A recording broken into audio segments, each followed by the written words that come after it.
शहीद Suresh Chavan high school Karauli T या ठिकाणी आज नवीन कबड्डी ग्राउंडचे उद्घाटन करण्यात आले।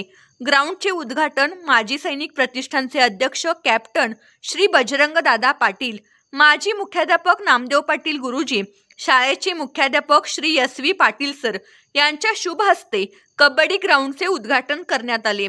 यावेळी माजी सैनिक प्रतिष्ठानचे उपाध्यक्ष major Mahadev Kadam, major Dattatray Shete, major Sampat Pawar, Pandurang पटकुरे उपस्थित होते। यावेळी पाहुण्यांच्या समोर एक छोटीशी सराव मॅच घेण्यात आली। नवीन ग्राउंड तयार करण्यासाठी खास करून मेहनत घेणारे श्री वैभव माने सर व संभाजी जगताप सर यांनी कष्ट घेतले। विद्यार्थ्यांनीही सहकार्य केले। यावेळी शाळेचा सर्व शिक्षक, स्टाफ, शिक्षकेतर कर्मचारी, विद्यार्थी उपस्थित होते।